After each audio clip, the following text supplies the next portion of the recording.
house where love can dwell and all can safely live. A place where saints and children tell how hearts learn to forgive.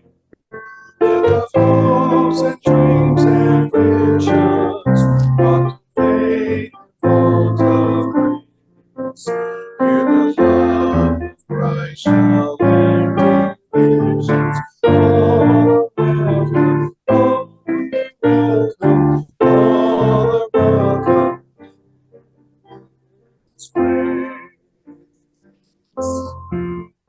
Let us build a house where prophets meet and words are strong and true. Where all God's children dare to sleep, to dream God's reign anew.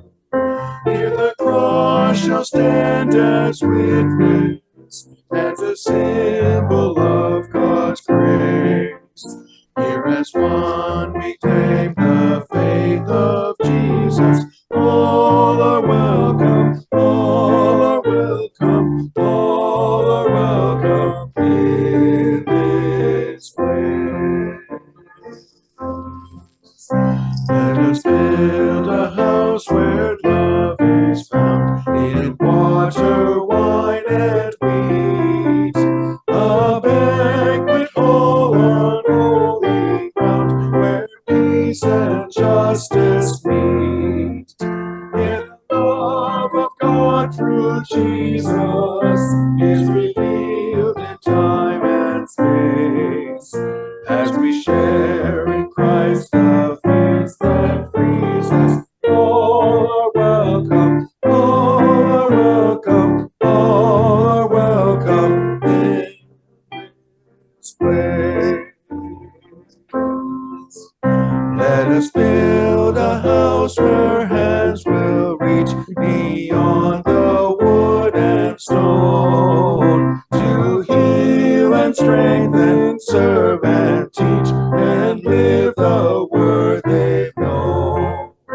In the outcast and the stranger, in the image of God's grace, let us bring an end to fear and danger. All are welcome, all are welcome, all are welcome in this place.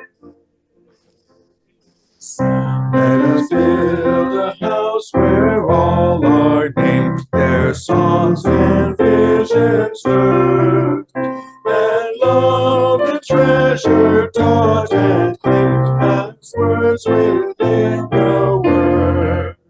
Built of tears and cries and laughter, prayers of faith and songs of grace. Let this house proclaim from floor to rafter, all are welcome, all are welcome, all are welcome in this place.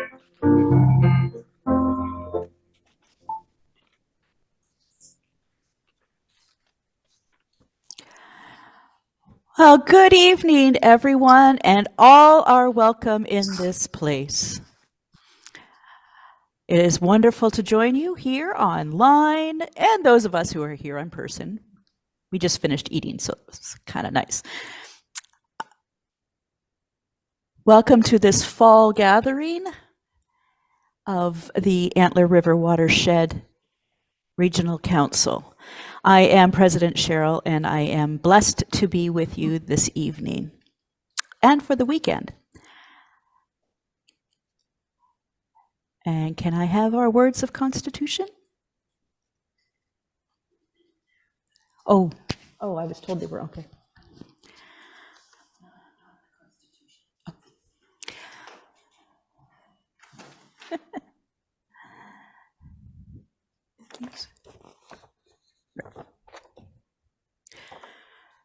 I constitute this meeting in the name of Jesus Christ, the one true head of the church, and by the authority vested in me by Antler River Watershed Regional Council for whatever business may properly come before it. The bounds of this meeting are the room, the Zoom call, and the Best Western Stonebridge Inn, London.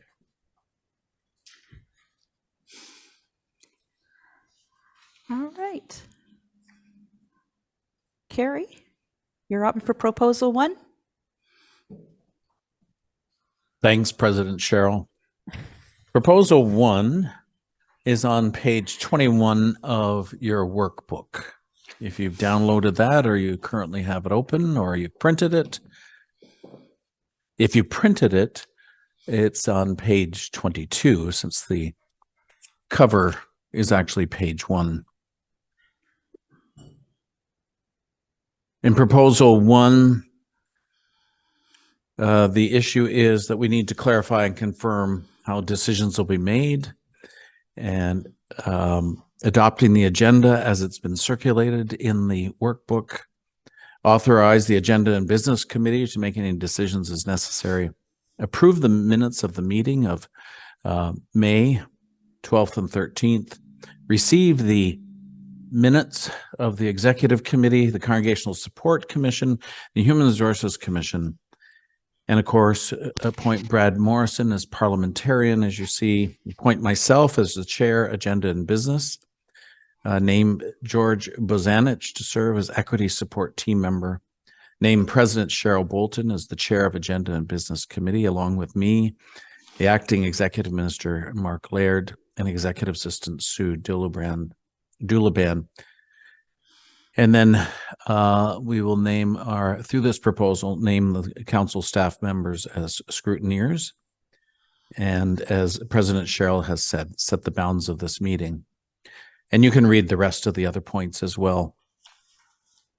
And so I move that proposal 1 be accepted. Before we move to the second, to follow the proper things, we need to ask for questions of clarification first. Okay. Do we have any questions of clarification?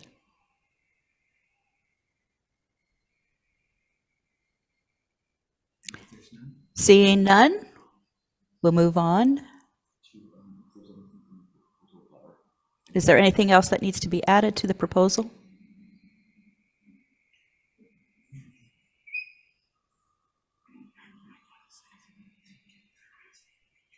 Okay. And mover and seconder, please. Carrie's already moved. We need a seconder. And okay, and it's been seconded by our acting executive minister. Any discussion?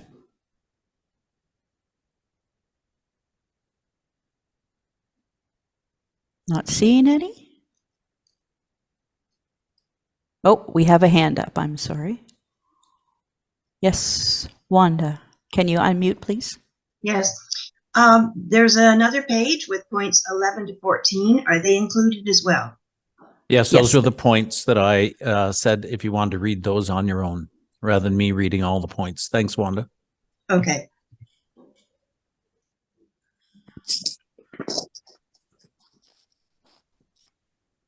Any other questions for clarification?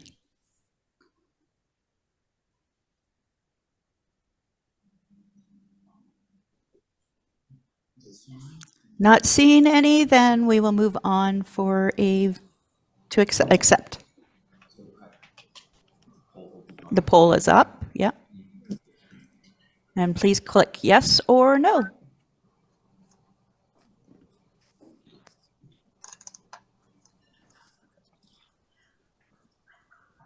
Thank you. Just put there, thank you.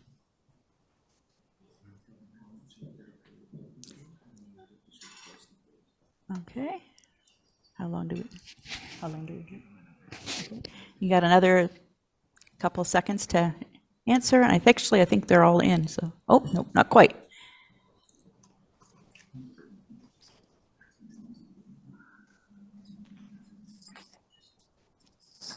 All right. And then we will close the voting And that motion is passed.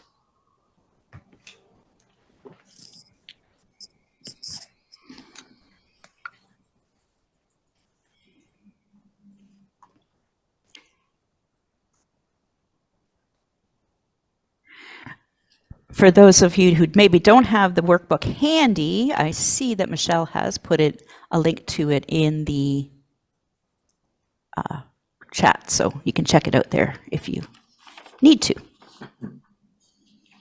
All right.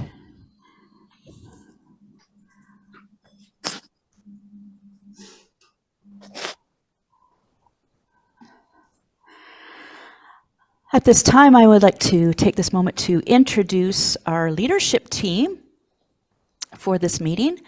Of course, we have Carrie Stover as our agenda and business. If you are not speaking, can you please make sure you mute your phone, mute your computers. Thank you. Agenda and business, Carrie Stover. Mark Laird is our acting executive minister. Brad Morrison, our parliamentarian. Greg Simpson and Mark Smith are providing our worship and music. Pam Wilcox is our community building facilitator. Sue Delaban is our awesome executive assistant and our minute secretary. Our tech team over there is John Neff and Michelle Pettick and Pratima Kademia Kenting. And our chaplain for this online is Kevin Steeper. Kevin will add his contact into the info. He's already got it there. He's quick, I'll tell you. And our equity team support member is George Brzonik, and George's information will be shared during the meeting as well. And at this time, if George is ready, I'm going to turn it over to him for the brave and affirming portion. Good evening, everybody. I'm George Bozanich. I'm the minister at Emmanuel United Church in Windsor. Then we'll go through the our commitment to that BRAVE acronym, as well as our affirming vision statements. And after I'm done speaking, I'll make sure to put my contact information in the chat. We're committed. We strive at this time of co-learning here at this meeting to be brave by being accountable for the impact of both our words and our silence, reflecting on and naming our own biases, actively listening, vocalizing questions that arise from our learning, and encountering new ideas with curiosity and wonder. I'm aware that this might be more difficult in an online setting, but I appreciate each one of our commitment to it. Our affirming ministries vision statement is as follows. It's titled Safety, Sanctuary, and Unconditional Love. Striving to be faithful followers of Jesus in our time and place, Antler River Watershed Regional Council will continue to remove barriers to participation in the life and work of the Regional Council and society. Committing ourselves to be open to the Spirit, resisting all forms of oppression, we welcome and celebrate people of any sexual orientation and gender identity, and all others who are marginalized. This vision statement is accompanied by a commitment to do something, that each of us commit to working towards fulfilling this vision statement by continuing to remove barriers to participation in the life and work of Antler River Watershed, continuing to remove barriers to participation in society, committing to be open to the Spirit, resisting oppression, and welcoming and celebrating people of any sexual orientation and gender identity. Thank you for allowing me to serve as the equity support person. I'll take a moment now and put my contact information in the chat. Thank you. Thank you, George. And we'll throw things over to our worship committee over in the other room, or if they're ready to do that. Are Are you all ready there? So much. We have a couple of interesting technical things going on here. So you guys all get to hear us, but you're not going to really see us so much. So actually, Reverend Cheryl, can I get like a thumbs up? Are you hearing everything fine? We're coming through okay? Perfect. And Mark came and gave us a little bit of help because I understand that with our first song, we were a little bit choppy. Hopefully that won't be the case now. We are so blessed with many technical people around who keep us on the straight and narrow. I'm going to start by reading a land acknowledgement. As we gather today, virtually spanning across multiple lands and territories, it is essential that we pause to acknowledge the ancient and current caretakers of the land upon which we live, learn, and work. We extend our deep gratitude and our respect to the Anishinaabeg, the Lunapiawak, the Haudenosaunee, Potawatomi, Odawa, and Chongtong nations, among others, who have stewarded these lands for generations upon generations and continue to be stewards, caretakers, and teachers. Today we have many Indigenous neighbors, including the Chippewa of the Thames First Nation, the Munsee Delaware Nation, the Oneida Nation of the Thames, the Quechuanon First Nation residing on the unceded territory of Walpole Island, Moravian of the Thames, Caldwell, Aamjiwnaun, and the Chippewas of Stony and Kettle Point. While we honor the spirit and intent of the treaties that have been struck over the years and the land we occupy, we also acknowledge the broken promises and the need for ongoing dialogue and action towards restitution and reconciliation. The displacement and suffering inflicted upon Indigenous people through colonization weren't mere events in the past. They have lasting repercussions that require our attention today. We recognize and appreciate the resilient spirit of Indigenous communities who continue to mend their sacred relationship with the land despite the devastating effects of colonization. As a community of faith in the Antler River watershed region, we feel it's not just our historical obligation, but also our spiritual calling to be good stewards and neighbors. In line with our understanding of the teachings of Jesus and the 94 calls to action set out by the Truth and Reconciliation Commission, we are committed to taking actionable steps forward towards justice and reconciliation. We know that many of our community members come from different nations and have their own complex histories with oppression and colonization.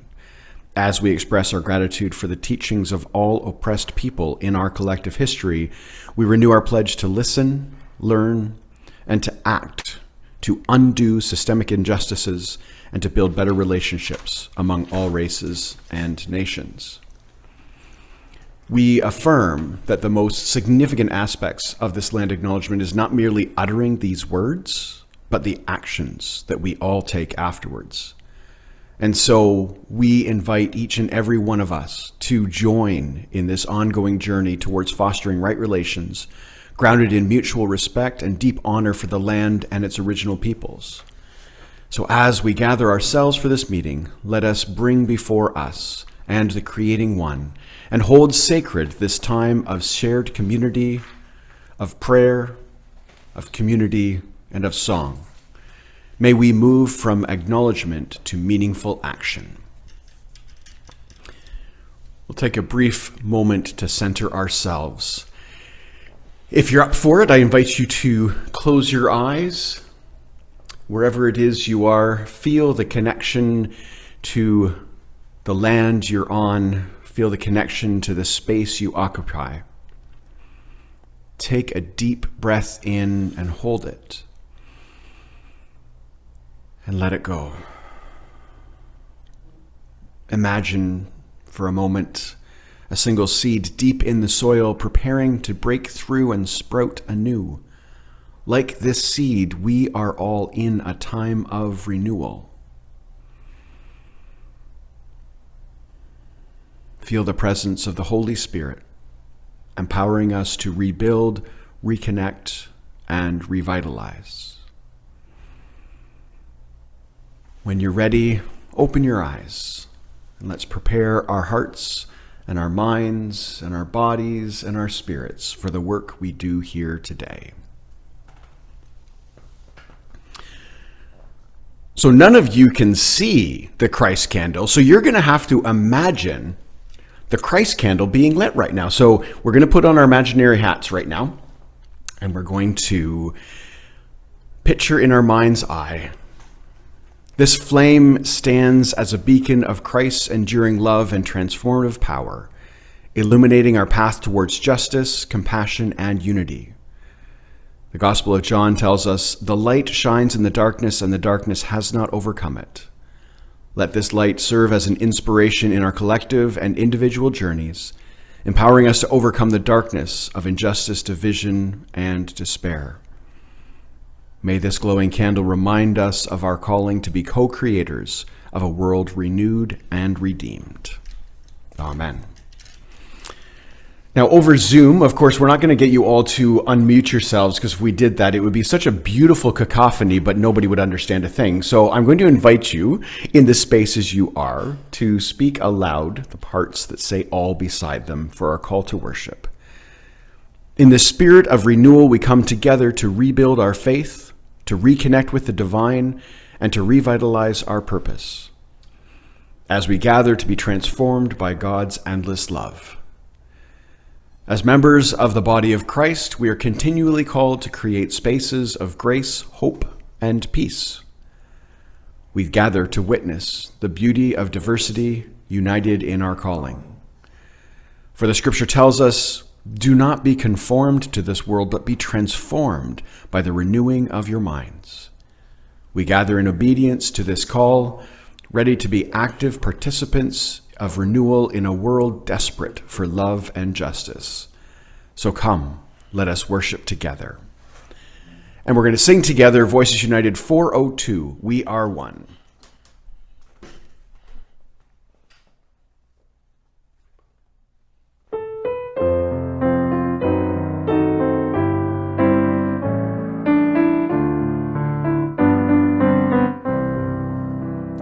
We are one as we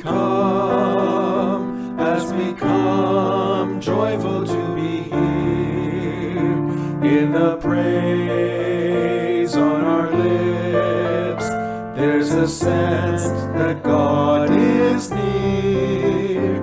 We are one as we sing, as we seek, we are found, and we come needful of God's grace as we meet together in this place. We are one as we share brokenness and fear, in the touch of a hand. There's a sense that God is here. We are one as we care, as we heal, we are healed, and we share warmth in God's embrace as we pray together in this place.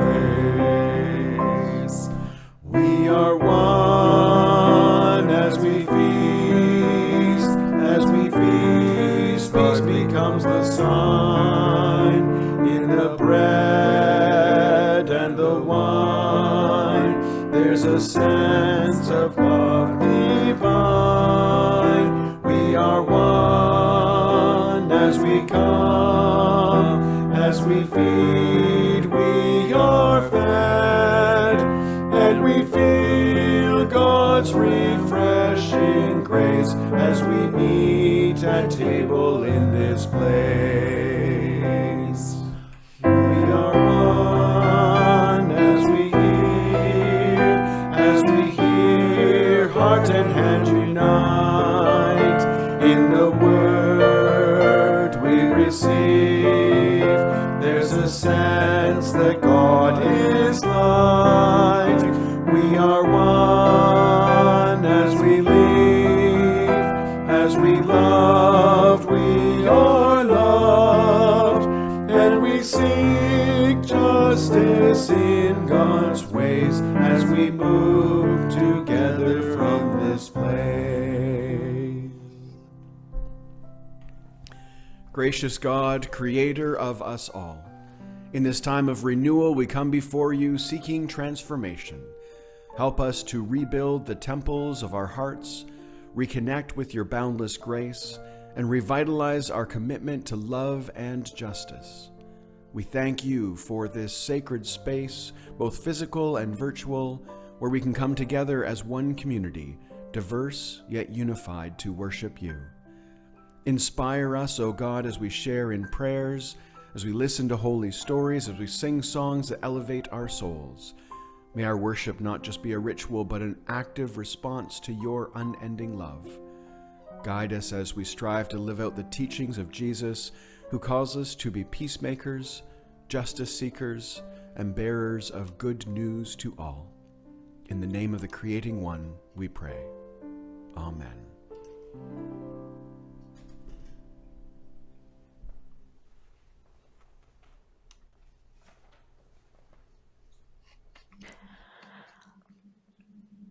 Well, I welcome you all here again, and we have, I believe, some newcomers to our midst. And at this time, I would invite you to turn your cameras on, turn your mics on, take a few minutes to get to know each other. And if you are new to Antler River Watershed, I would ask you to raise your hand so that we can meet you more formally and greet you more formally.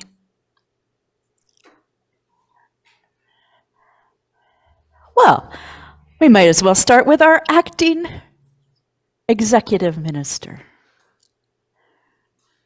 Thank you, President Cheryl. So hi, everyone. I'm Mark. I'm the declared acting executive minister for ARW Falls and WOW. Right now, we're sharing lands on sabbatical. So I live in WOW. So this is my first time being at an ARW meeting in this fashion, in any fashion. I live in Harriston, Ontario. And when I'm not in this role, I serve the community of faith of Drayton, Ontario. It is lovely to be here with all of you.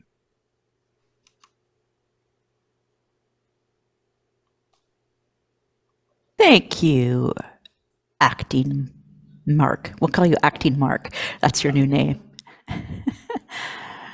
Are there any other new faces in our crowd, in our midst? I'm just scrolling through the names here. Oh, we have Vanessa. Would you kindly unmute yourself and introduce yourself?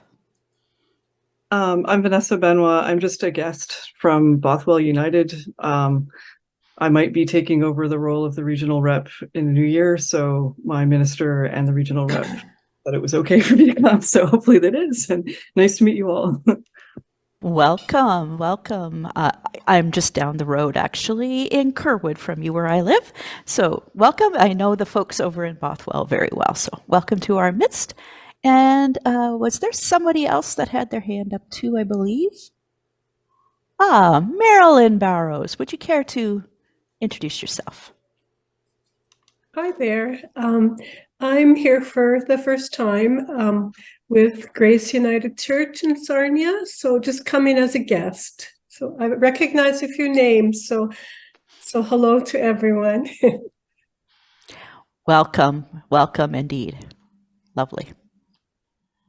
And Martin, would you care to introduce yourself?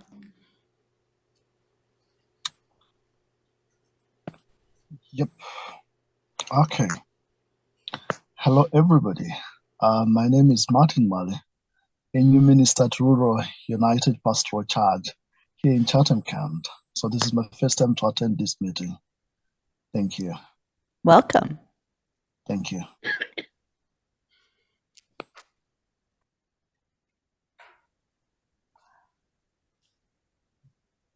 Christina, would you care to introduce yourself? My name is Christina Paradella. I am a diaconal minister serving as an intentional interim minister at Riverside United in London. Good to see you again, Christina.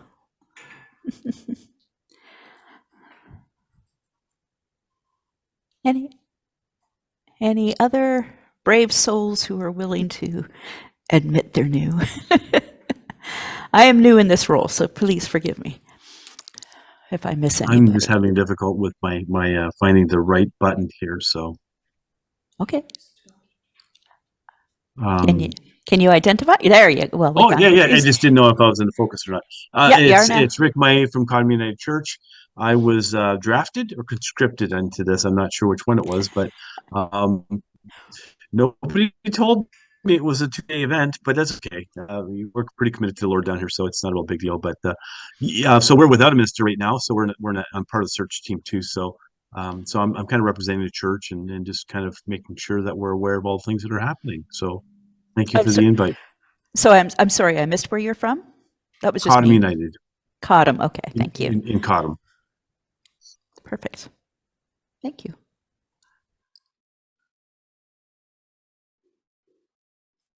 Good.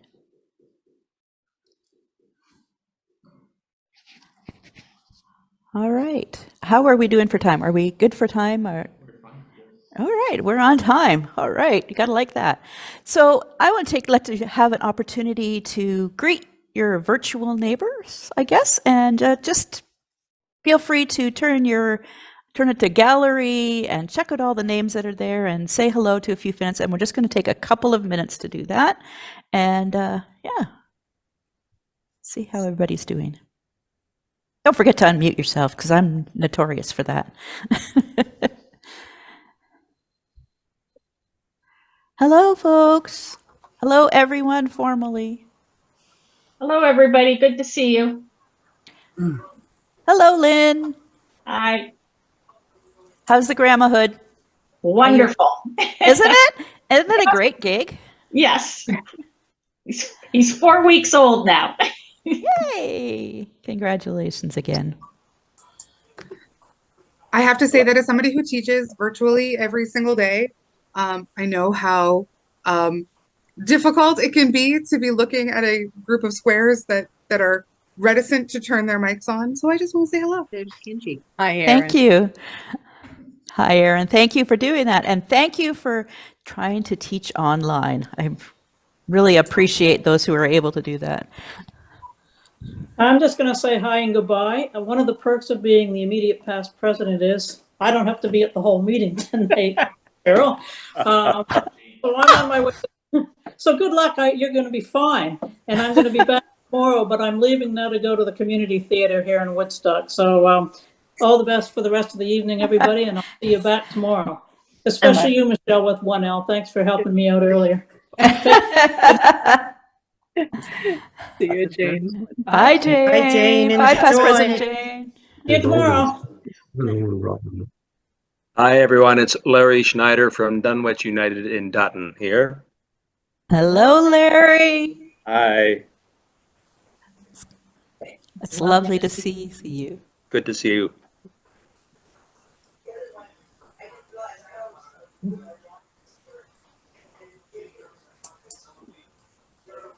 You guys are all so quiet.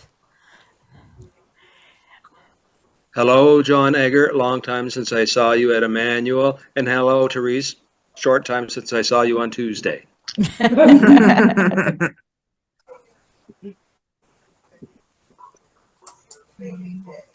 Wonderful. Yeah. Hollywood Squares. Hollywood Square. Yes. I'll just give us one more minute. All right. We will.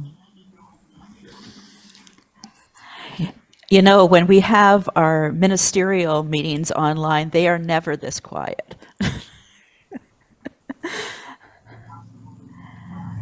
Okay. President Cheryl, we're at 100 participants.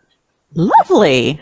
Or sorry, 100 devices. That doesn't mean necessarily that there's only one person per device. So there could be more than one person. This is true. This is true.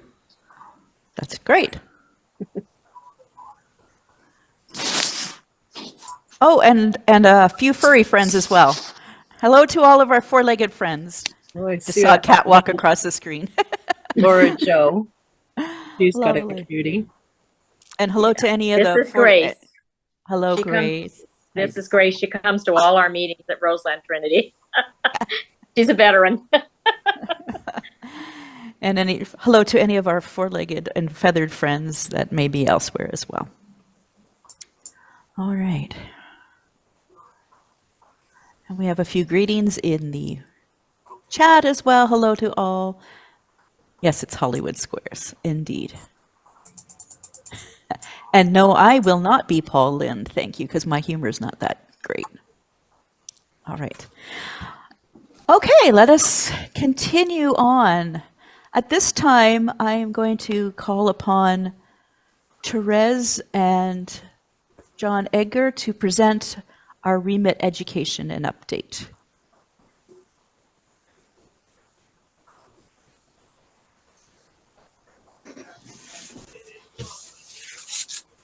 Thank you. I'm just giving the tech people a moment to get us up on the spotlight.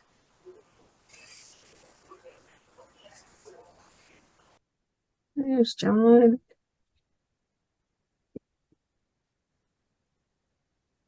Thank you. So we'll take a moment first to introduce ourselves. My name is Therese Samuel. I serve as Minister for Right Relations and Social Justice. And of course, the social justice portfolio, I have half-time, and the other half of that full-time position is filled by my colleague. Go ahead, John. Yeah, who's John, myself, John Egger, and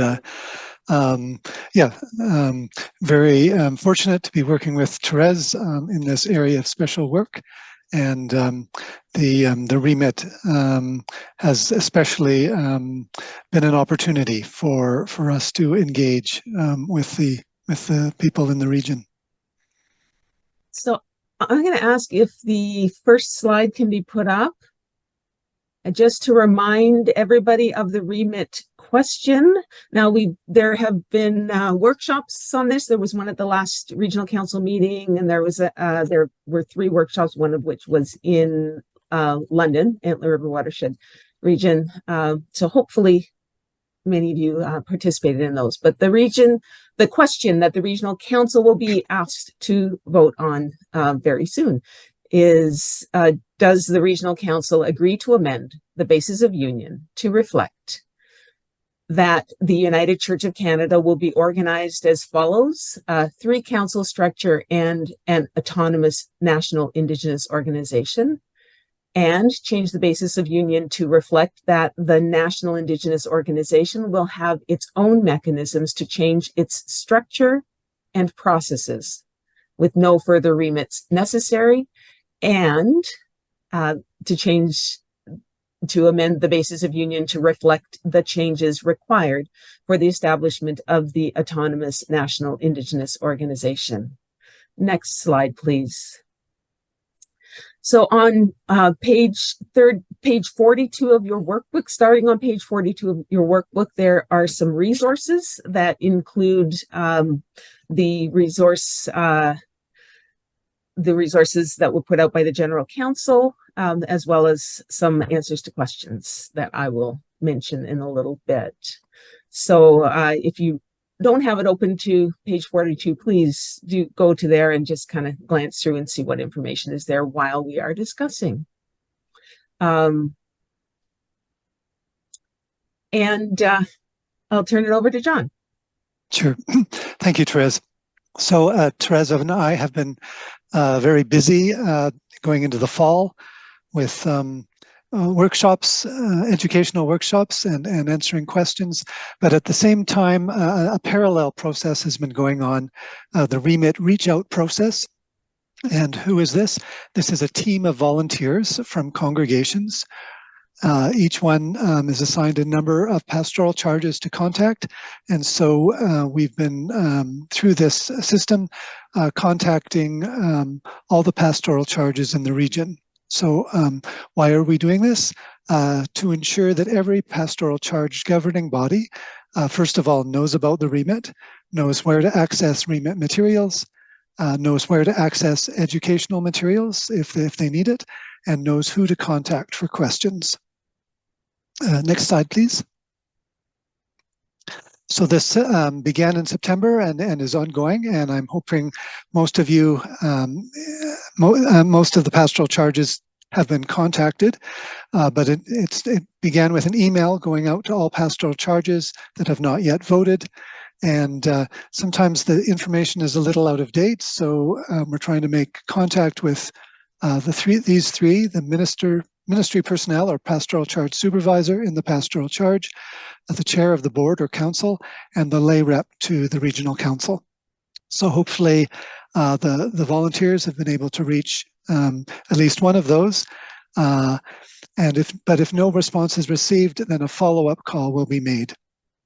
And reminders will be going out in 2024. So this is very important that all pastoral charges vote, and the sooner the better. But and we have until end of March, and yes, we've got lots of questions.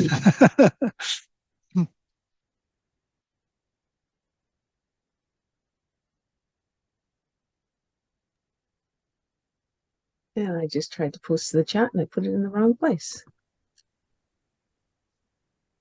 Sorry, Michelle's on it. It's in the chat now. Wow. Michelle, you're amazing. Okay, I tried to be organized. So before you ask your question, there'll be a chance for questions. We have about 20 or 25 minutes to respond to your questions to the remit, about the remit. Before you ask your question, go to Remit 1 resources in your workbook, and on that pages 42 to 44, there are a number of answers to questions, and I'm just going to post those questions in the chat so that you can look and see if any of those 7 questions that I've just put into the chat are the question that you have. Please look at that sheet before you continue on. And actually, if you can go back to the previous slide, please. So there is one other question that has been frequently asked, and so we'll give the response to this. It's not in that sheet yet. And that is the question of what are the financial implications of this remit? And the quick answer to that question is that this remit is really not looking at making any changes financially. So the Indigenous Church is currently funded, and that funding structure will continue if the remit passes.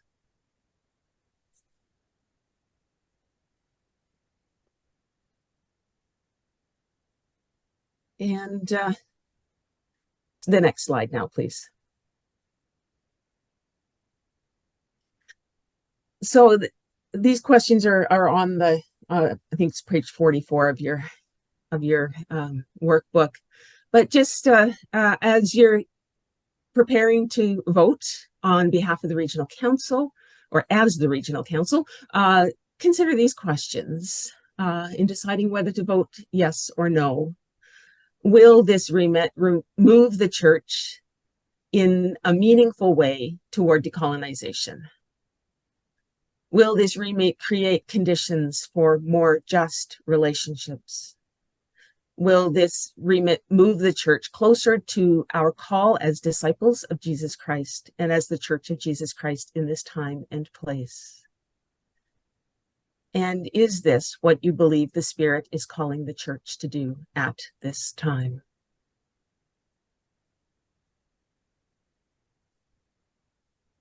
So next slide, please. Okay, so this leads us into questions. Okay, we've got a question from Brad Morrison. Hi, Brad Morrison, Strathroy United Church. Some people have asked me as parliamentarian whether delegates here are required to vote according to their congregation's will or otherwise. So if you could answer that question for everyone, be helpful. So, yeah, in the United Church, it's understood that you are elected as leaders, and that you are elected as spiritual leaders, and so it is up to you to discern, to weigh all the information and discern what you are called, how you are called to vote. So it is, you might bring other information from other people, but there is no requirement to vote the way someone else thinks you should vote. It is your discernment.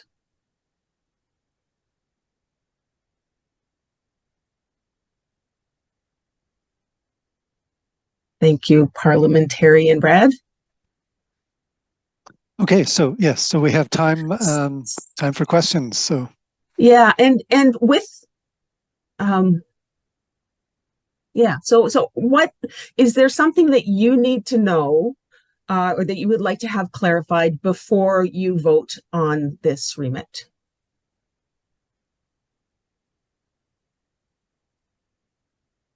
And if there's not, we might move quickly to a vote.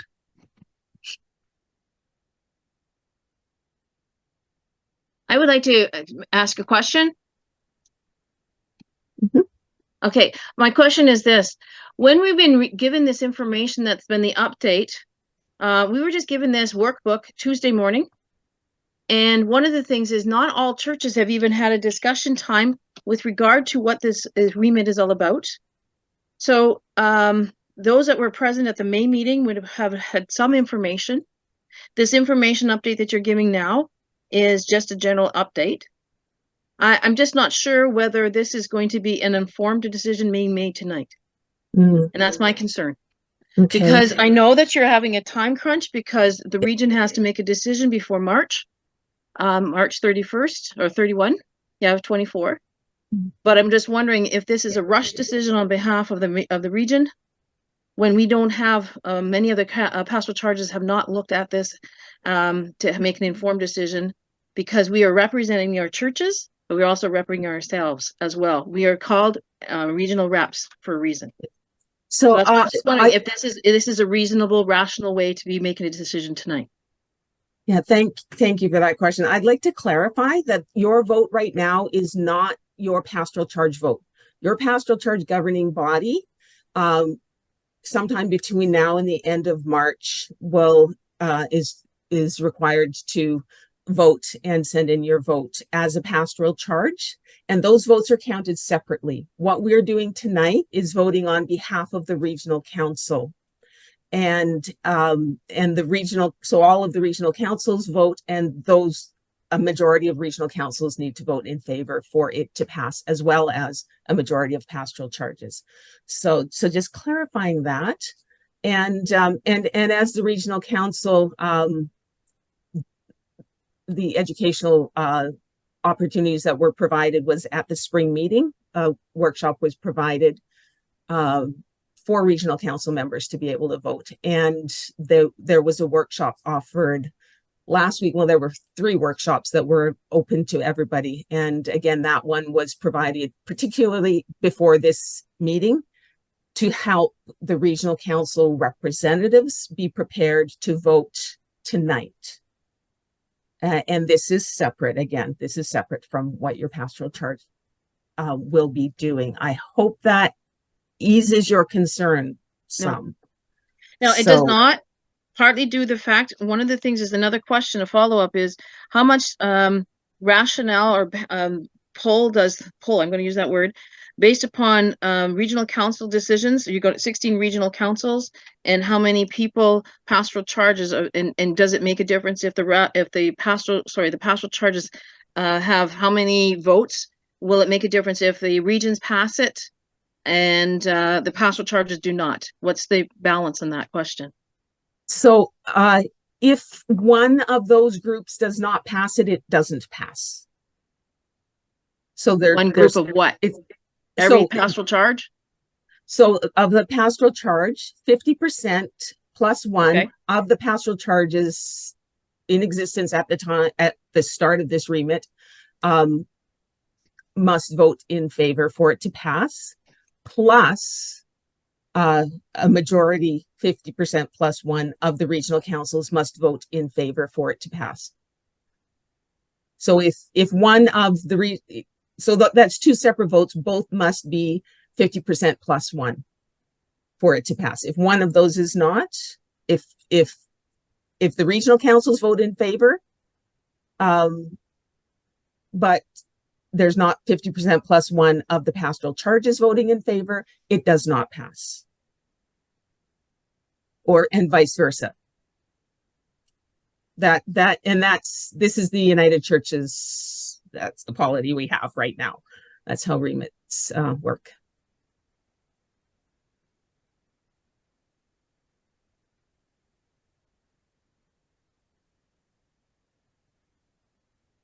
Any other questions or comments? This is your chance for discussion on the remit question. Perez Rick Maillet has a question. Rick. Hi, guys.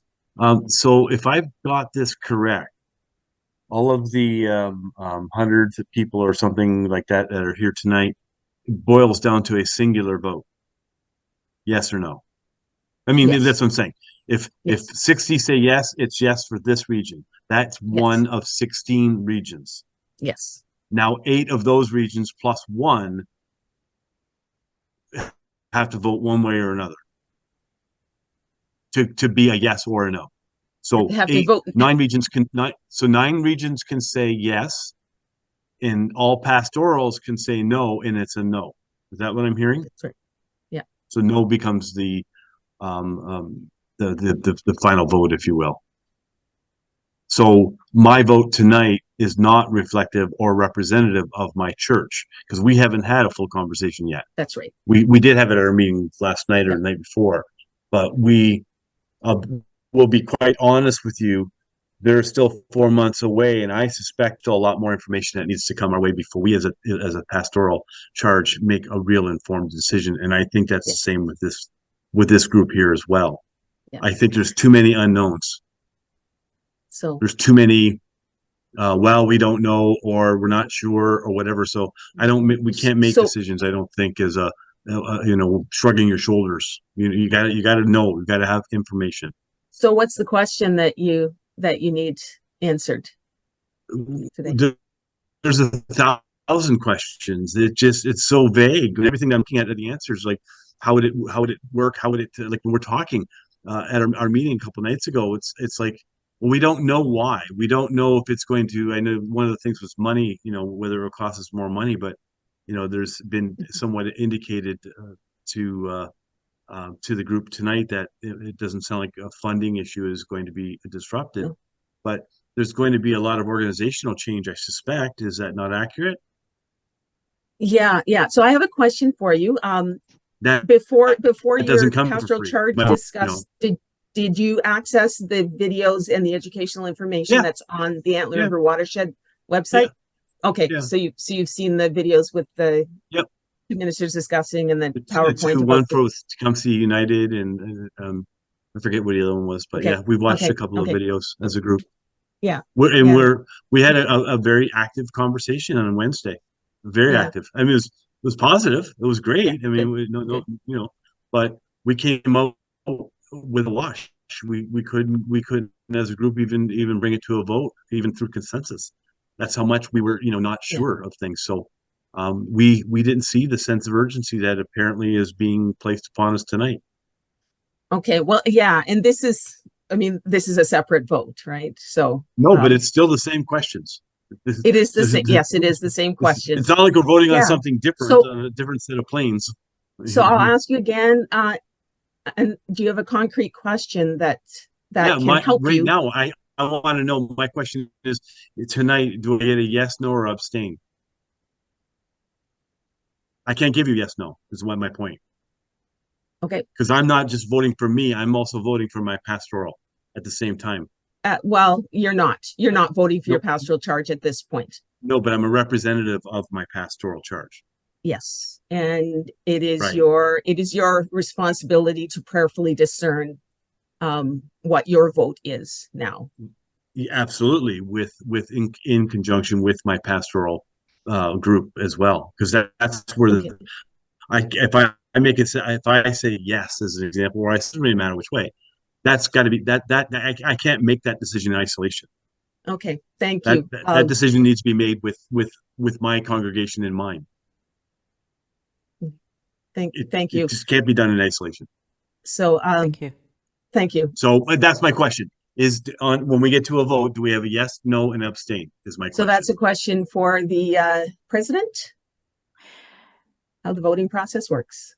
Yes, that is an option. You can abstain, and you can have it. They have to say they want to abstain. Pardon? We don't ask for abstentions, so they have to say. Yes. So if you wish to abstain, you have to specify that you are abstaining. I will ask for a yes or no vote, but if you wish to abstain, you need to have to specify that, please. And I would also take this opportunity to remind folks that when you do ask a question or speak, that you do identify yourself as well.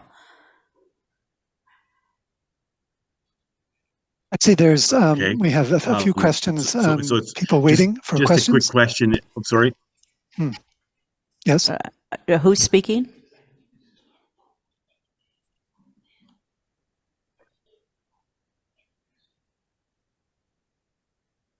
Okay, somebody. Therese and John Egger, it's Michelle Pettick speaking. We've got a number of people that have questions. We're going to have to move on. Yep. Yeah. And Jennifer. Thank you, Jen Prince from Richards Memorial and Metropolitan United in London. I wonder if the need to, if part of the call is to let go of the need to know all the details, assuming that things like, costing us more money are not a concern. If part of the right relations and decolonization work is to let go of that need to have everything laid out and defined. That it was just a wondering that I wanted to express. Yeah, so I think that is a helpful way to look at this question. Many of the delegates I've talked to in different situations have said to me, this sounds so vague. How come we're not given the details? Because normally when a proposal is given to us, we want to have all the details so that we can make an informed decision about the proposal.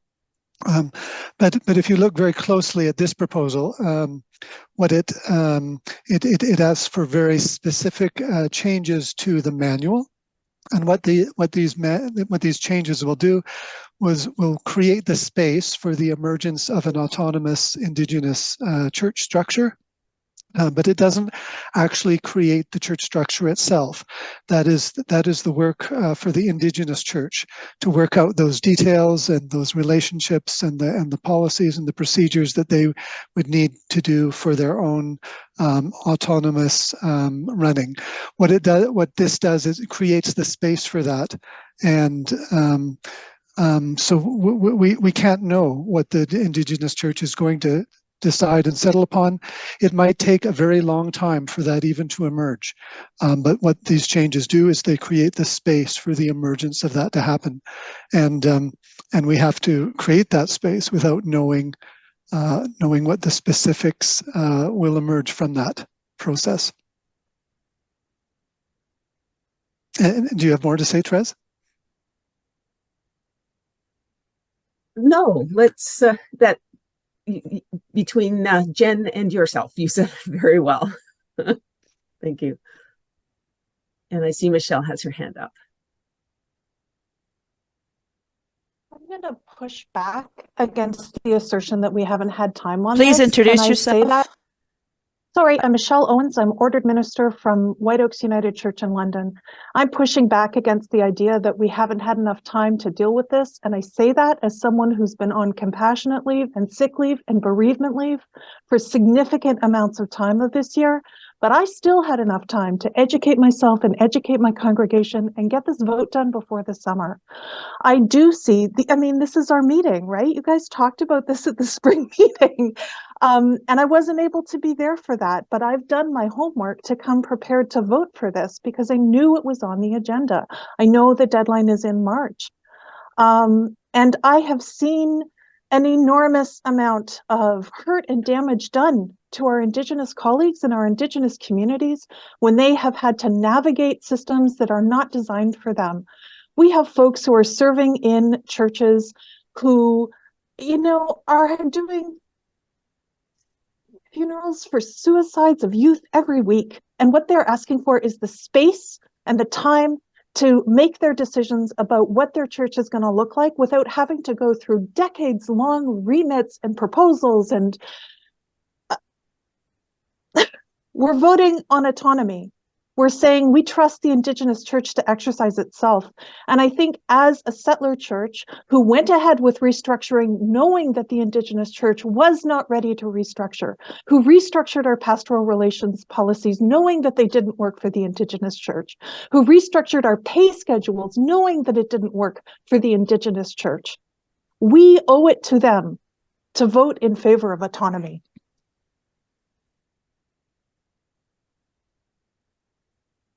Thank you, Michelle. Kenji. Hi, Kenji Marui. I use he, him pronouns. I'm ministry personnel with Grace United Church in Sarnia. I guess, yeah, absolutely speaking in favor of this remit. This is action that is already taken. Like the General Council in summer of 2020, last summer, voted on this. Like this is decided. The remit is a test of the wider church body as to whether we agree with what General Council has already decided. And I think it's clear to me that it boils down to a matter of trust. Do we trust the decision that our General Council representatives made? Do we trust the Indigenous church? This is a conversation that has been a long time coming. The caretakers of the spiritual caretakers of the Indigenous church in 2018 presented a paper with calls to action to the settler church. And one of the key points was the ability to govern themselves, to have autonomy to do so. That is based on the United Nations Declaration on the Rights of Indigenous People from 2007, which the country of Canada did not sign off on, and the United Church of Canada finally adopted in 2015.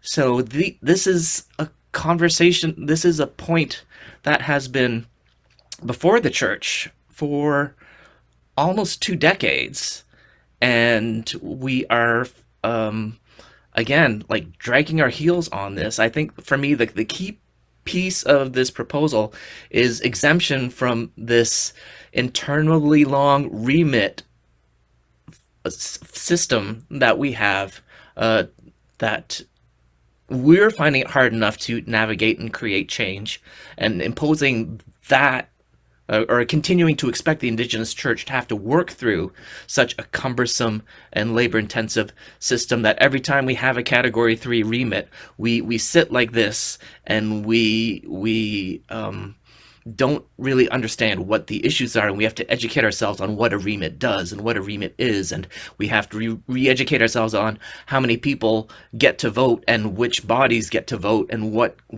threshold of acceptance we need in all of this. And so I think this has been before the church for many, many years, and I think it is time for us to move.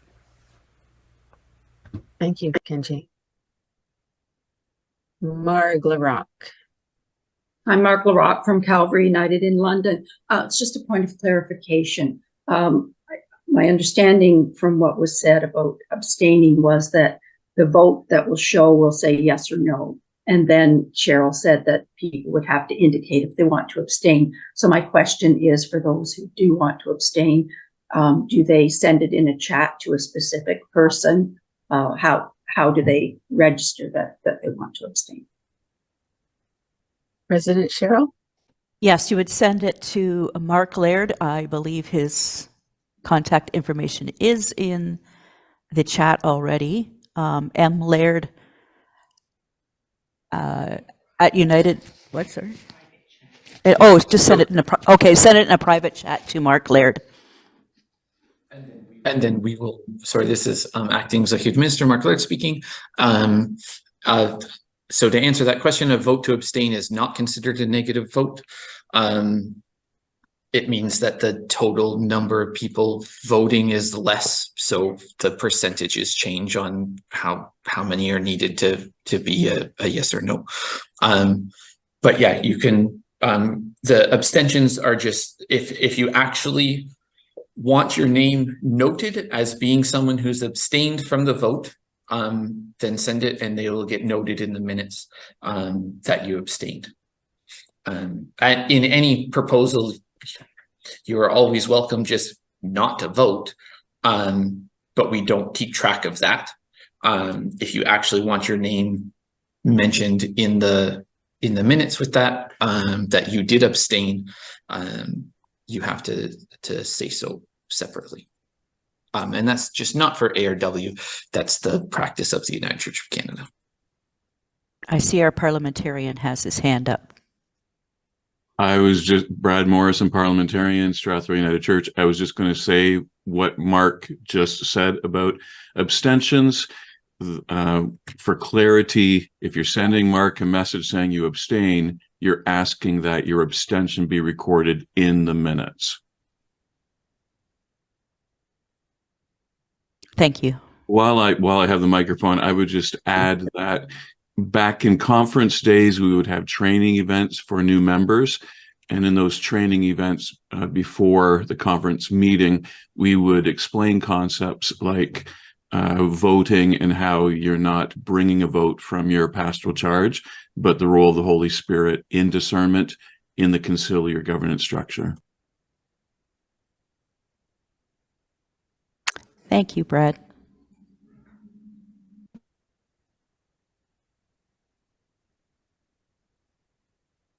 No. Yeah, are we? I guess I want to acknowledge Therese and I are very much aware that not everyone is at the same situation of knowledge, and that this is this will be an ongoing conversation for many people, and especially with pastoral charges as they prepare to make decisions, and so we are happy and ready to receive questions and to guide people in that process. So please contact us. Our acting executive minister just reminded me too, folks, if you are registered as a guest, you don't have a vote tonight. You won't be, if you're registered as a guest, you do not have a vote, but if you are registered otherwise, you do as a member. I saw Richard Auckland's hand up and down and up and down. I'm not sure if Richard is wanting to ask a question. No, I was just going to comment on the point that was just raised, or that was just recorded. So thanks.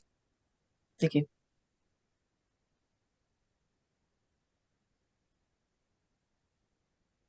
So if there are no more questions or discussion, I would turn it over to the president.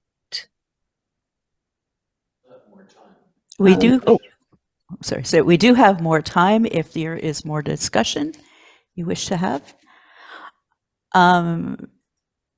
And I think it was answered already, but I see a question in the chat. Is a vote to abstain considered a negative vote? And I think the executive minister addressed that, and it is not. It's just we have a lower percentage of members voting.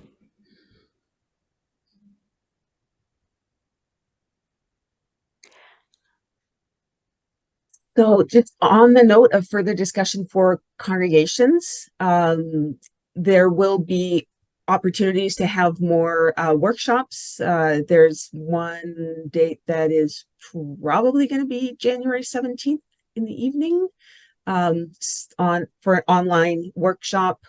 So if your pastoral charge is wanting to have more conversation, please do check back on the website. And please do share your questions with John and myself.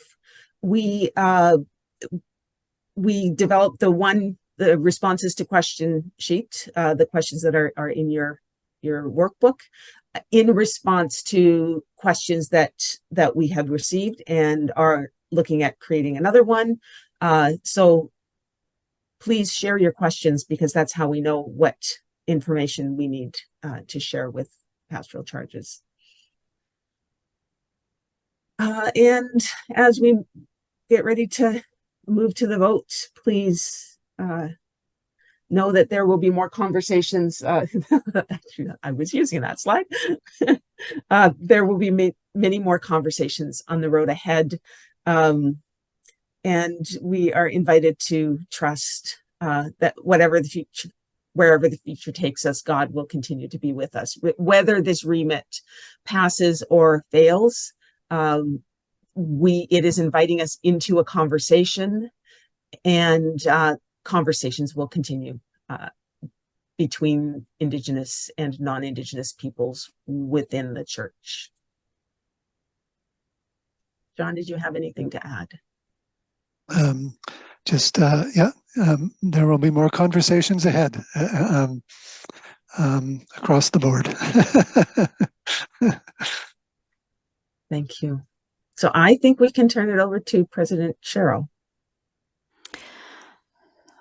Oh, I see we do have one more raised hand. Gail, do you have a question? Sorry. Please identify yourself first. Oh, I'm Gail Dolson. I'm from the Norwich United Church. And I just brought my husband home from the hospital where he had a procedure today. So I only just came into the conversation, and I'm wondering what the vote is going to be on. Oh, well, I hope he is doing well, and doing we fine. are good. We are voting on the Remit 1 proposal, the Remit 1, which can be found on page 42 of your workbook, Okay. I believe. Okay, thank you.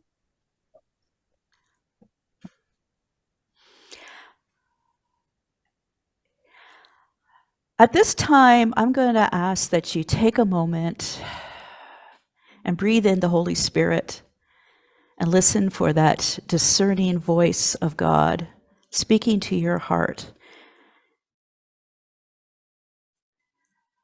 Ask for wisdom. We ask for wisdom. We ask for compassion.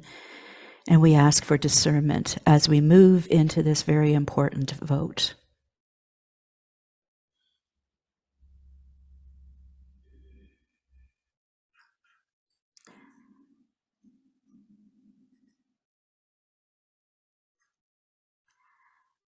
Are we ready for the vote? When you bring it up, tell them how long they'll have to vote. When you bring it up, tell them how long they'll have. Okay.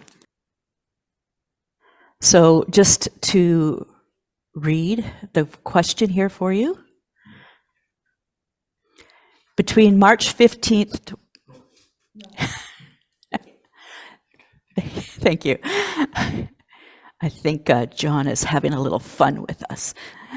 Between March 15th, 2023 and March 31st, 2024, every regional council and every pastoral charge governing body will be asked to approve an amendment to the basis of union of the manual establishing an autonomous Indigenous church structure. An amendment to the basis of union requires a Category 3 rating.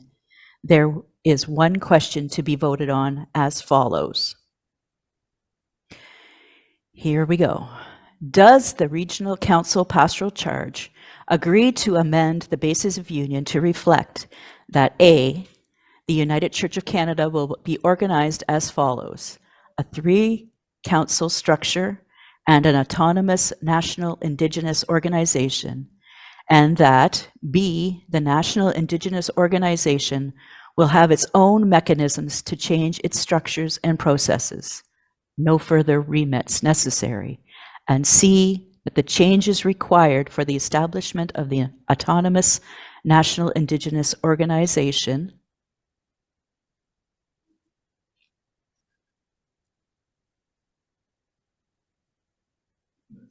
and that's it. We're good? Okay. So to the question that somebody had a question, how do I vote? Here it comes. We will give you about a minute to vote when the question comes up. And there it is. And the poll has ended and the vote is carried.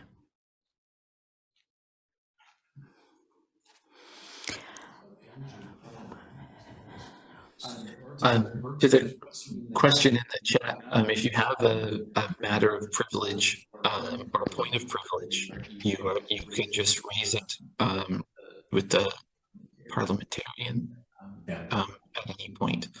So that would be who you would, if you wanted to privately, that's who you would private message. This is acting as lead Minister Mark speaking. Just for clarity's sake, Brad Morrison, parliamentarian. A point of privilege is something that is raised when you're wanting to object to something.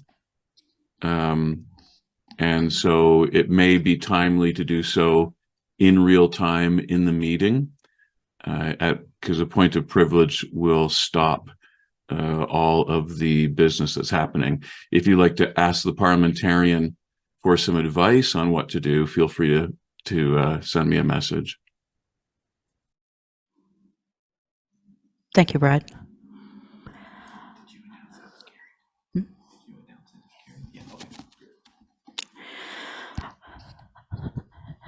Let's take this moment to have a word of prayer. Creator God, we thank you for your wisdom and discernment in this very important matter.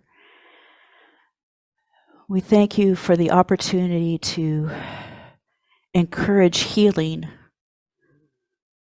in our church. We thank you for the discernment and the careful consideration that all parties have given to this. And we pray that your Spirit be with us in the days ahead as we trust the process, as we trust that your will be done and that lives will be changed for the better. We pray this in your loving Son's name. Amen.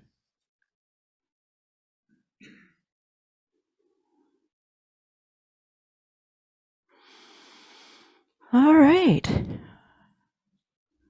Where are we at? There we go.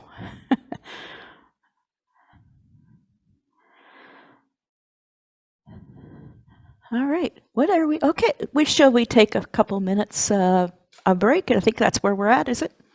5-minute break. So that gives you time to go fill up your coffee cup, and hopefully decaf at this time of night. And yeah, let's meet back in 5 minutes. 7:25, President Cheryl? 7:25. That is correct. It is 7:20 now, so in 7:25 we will resume. Thank you. Thank you. And we are back. Maybe.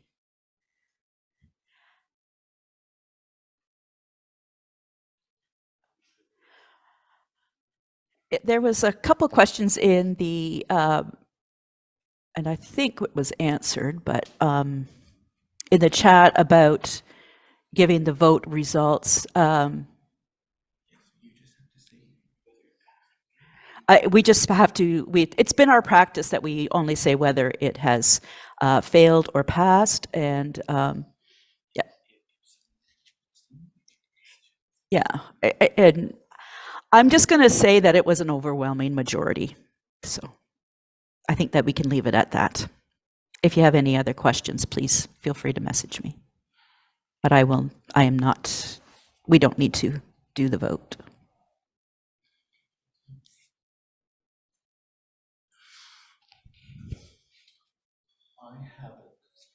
agenda, I'm giving a reminder about any new business has to come by 9.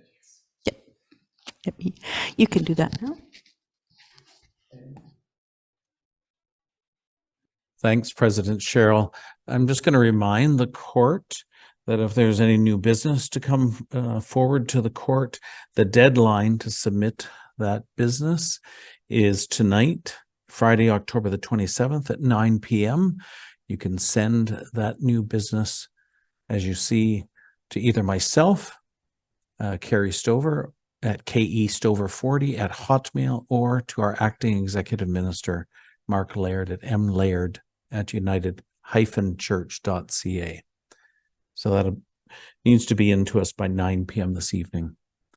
Thank you, President Cheryl. Back to you.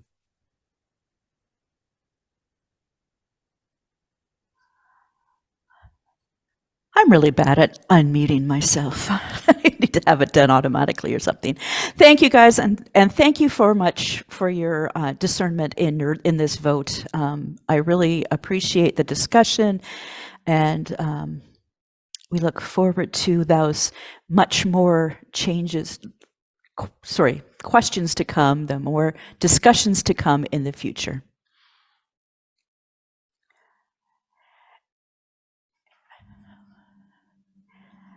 And congregational support.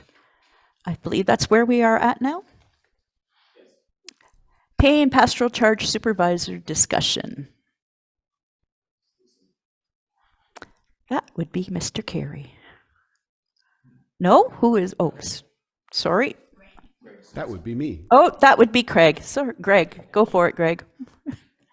So my name is Greg Simpson. I'm the minister at St. Andrew's United Church in Chatham, and I am the chair of the pastoral charge. Sorry, I'm reading off the slide already. I am the chair of the Congregational Support Commission. This next piece of conversation is an opportunity for discussion and learning. This is not something to be voted on, just so that we're clear. This is just a conversation. So I wonder if we could, John, if we could skip through our slides here. Oh, somebody says it can't be heard. Is it just like super quiet, or is that any better? Can I get a thumbs up from somebody to say that you can hear me or not? Greg, that's good. Okay, thank you. I will keep playing with it. My mic is a little weird. So a pastoral charge supervisor is necessary basically anytime that there is a lack of linkage between the congregation or the community of faith and the rest of the church body. So there's a list of different situations here. So when there's no called or appointed minister, when that minister is on long-term disability or sabbatical, when the congregation has a student minister, we need sort of an extra layer of connection there, or when a minister is in the appointment process, or when a non-United Church minister is serving a congregation. And then there are some other circumstances but these are sort of the most common cases where a pastoral charge supervisor is appointed. And so very often the pastoral charge supervisor winds up being the person to answer questions that the congregation has about the broader church. Just about the workings of the church, or how do we stay involved, or that there's a linkage and a communications channel. If we can get the next slide, please. So there are a lot of pastoral charge supervisors currently in progress and being an important part of the conversations around congregations. So within our region, we have 136 congregations or pastoral charges, and of those, 12% are vacant with no permanent ministry personnel. Excuse me, Greg. I hate to interrupt. I'm sorry, but I have a slide from Horseshoe Falls in here, not Antler River Watershed. So the numbers are wrong. All right. And I can swap over. Let me see if I can I've got a slide here. So if you give me a second, I will read the numbers we've got. Okay, so if you ignore what you're reading and just listen to what I'm saying, we've got 30% of the pastoral charges. No, I'm looking at one for WOW. No, that's not helpful at all. John, do you have the numbers there in front of you? I have Lynn, perfect. Lynn's jumping in to save the day with the real numbers. And you can tell we've done this discussion with a couple of the other regions already.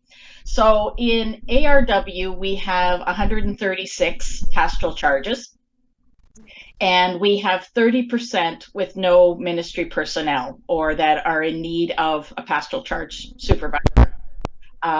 20 of those congregations are in search. 11 of them have decided to remain without ministry personnel, so we call them lay-led.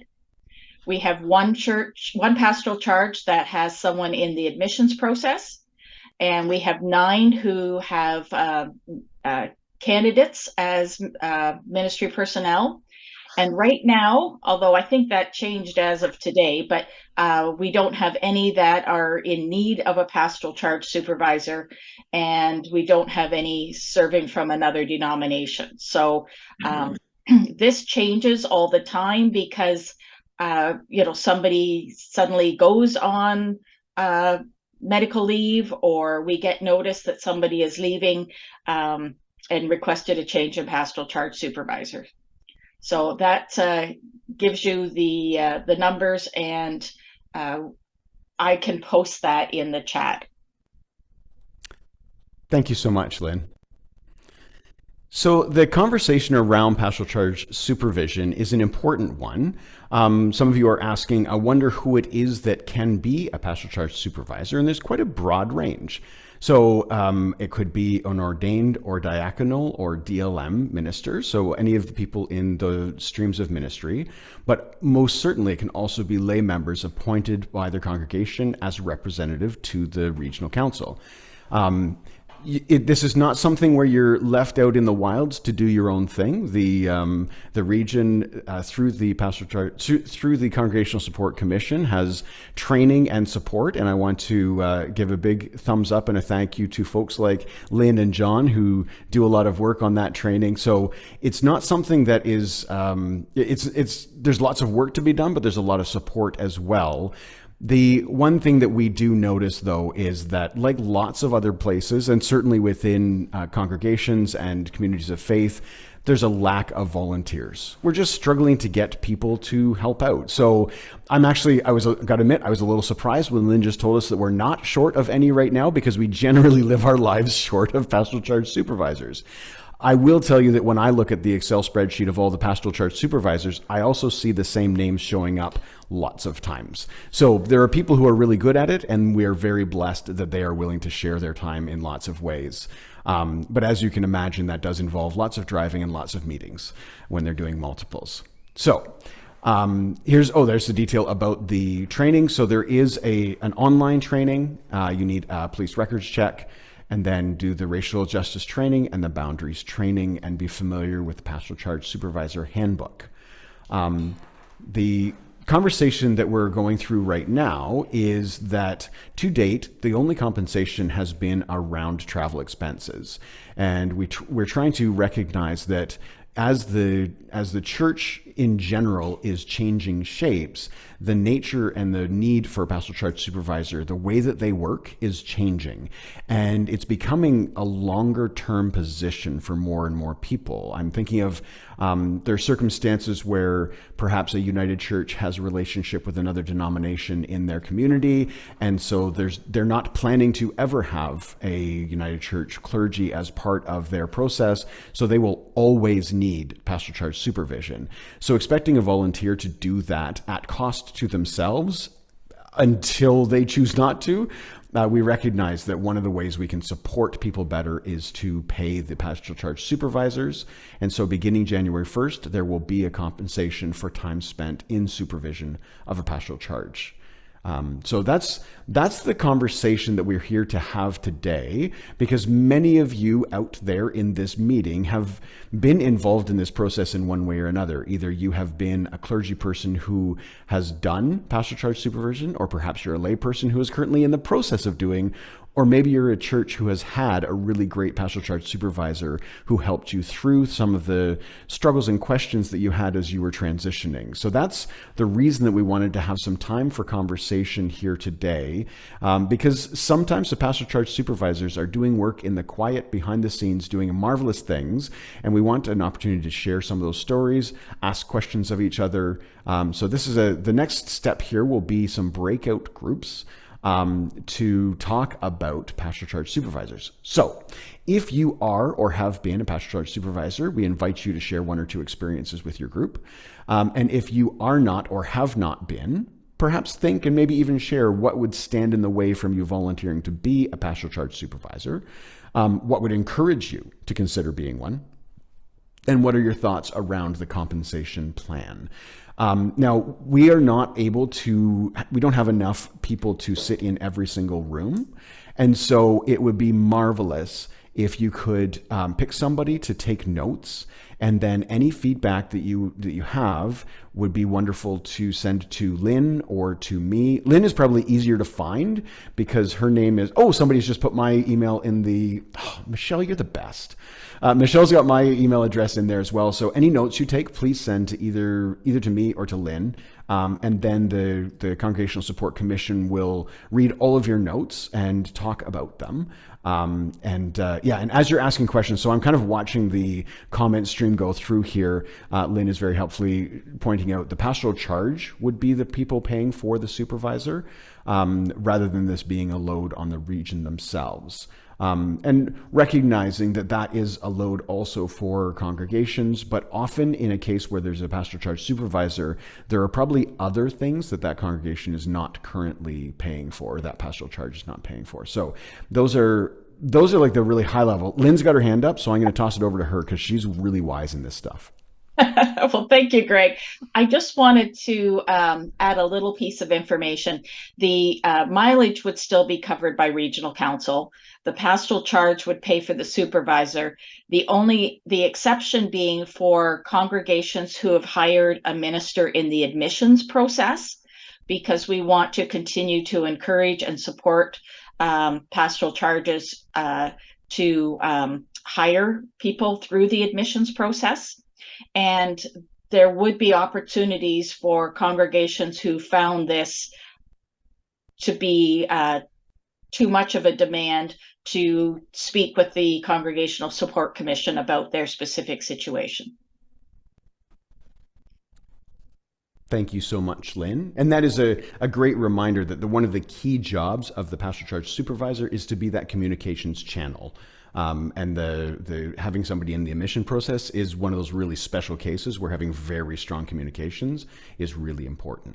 So we're going to send you all out into breakout rooms now. Again, please do pick somebody to take notes.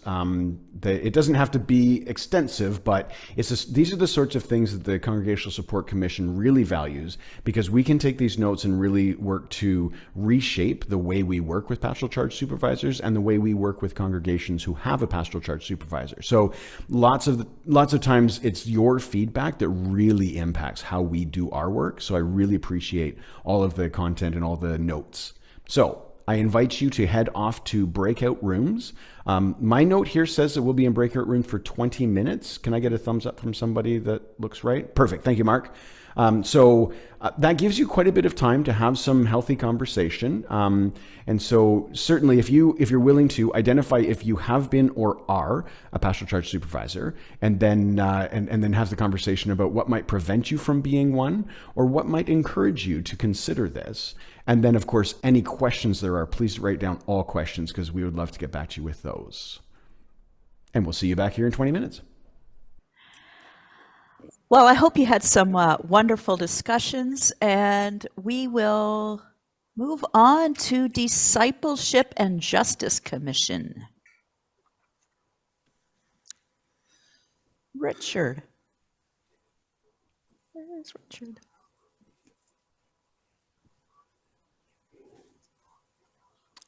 Oh, we have a few questions here. Hang on.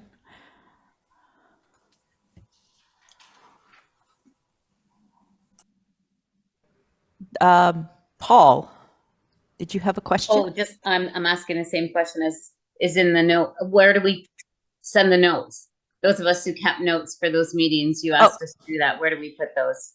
If you scroll back up the page, that there's the email address, or sorry, is it going to Mark, or is it, no, it's going to Carrie and Lynn. It's in the, I think they put it in there somewhere. Greg and Lynn, sorry. Yeah. I just saw Carrie taking notes across the room, so he's considered. Yes, to Greg, and if you go up a bit, Michelle posted their email addresses. Lynn Allen and Pastor Greg.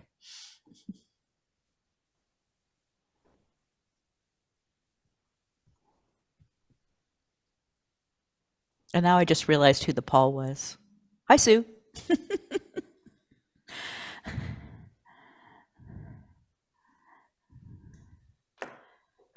Okay. Well, I hope you had some good discussion. Is our Justice and Discipleship Commission? Richard, are you set to speak there for us, or is it just a video? I am here and I'm good to go. I was quickly sending off my notes. And I also had to go get my cord, or else I was going to be, my computer was going to die. So anyway, just very quickly, just bear with me. Just a very quick oral report. So some of the primary work that has been done by the Discipleship and Justice Commission recently has been around Remit 1. And again, we've heard about that initiative, and as a pastoral charge, you are encouraged to register your votes. And thank you to those individuals who are helping with the Remit Reach Out or Promote the Vote initiative. We really appreciate all those callers and so on. As well, one of the main foci of the Regional Council has been youth in camps. And if you've ever been to camp, you'll have fond memories of the interactions and how you felt after making some lifelong connections with others, either as a camper or as a staff member. And as part of our report tonight, you will view several camp videos highlighting their work. And as well, I'd like to acknowledge all the hard work, volunteer time, and energy that goes into the operation of our camps. And I'd especially like to recognize Camp Tanner this evening, as their board, due to circumstances, has decided to cease operations. And I just ask that you hold camp directors, boards, and employees in your hearts, knowing the time, energy, and dedication it takes to operate a camp. And enjoy this series of videos which highlight the work of some of our camps. And thank you to John Neff for queuing those up.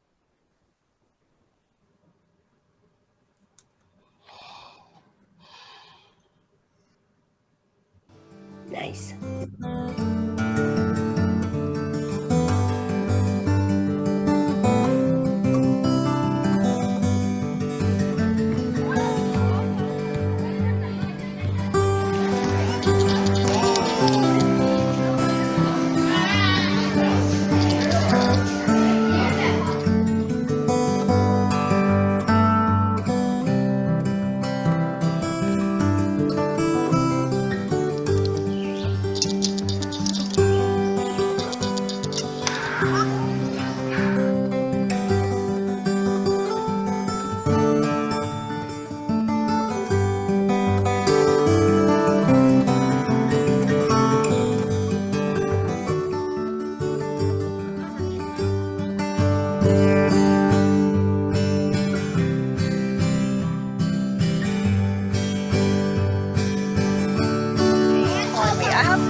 You are my vision, O King of my heart.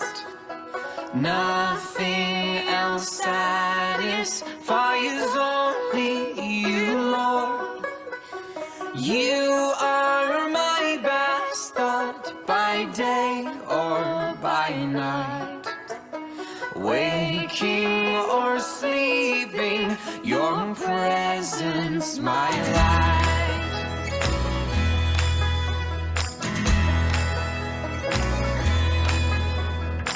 You are my wisdom, you are my true word. I ever with you and you with me, Lord. You're my great Father and I'm your true Son. You dwell inside me, together we're one.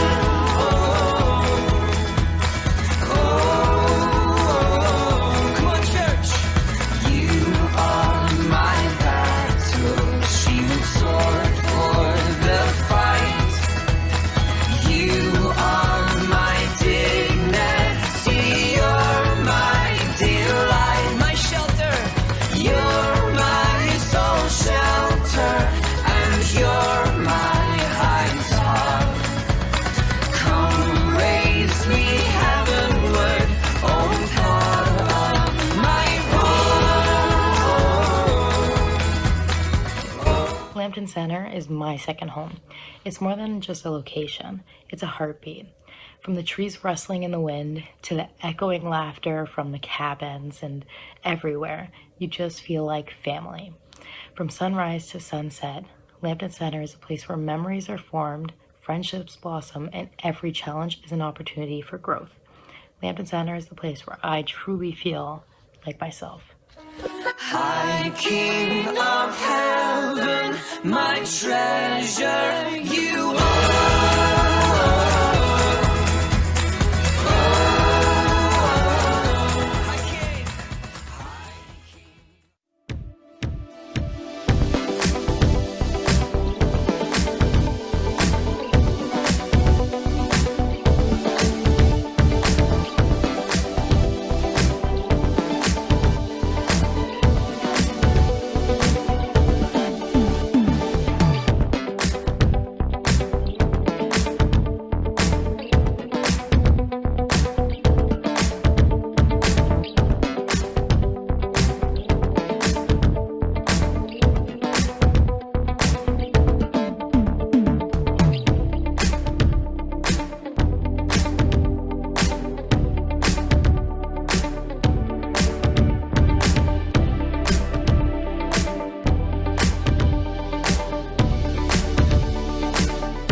So again, I hope that you all enjoyed that summary of some of the activities from our camps, and certainly again I admire the energy and so on of the youth that are able to lead those camping adventures. So if you have any questions, I'm more than happy to try to answer them, but otherwise I'll turn it back to you, Cheryl. Thank you, Richard.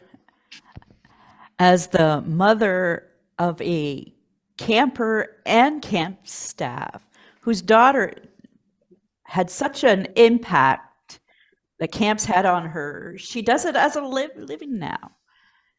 That's how much she loved camp. Thank you.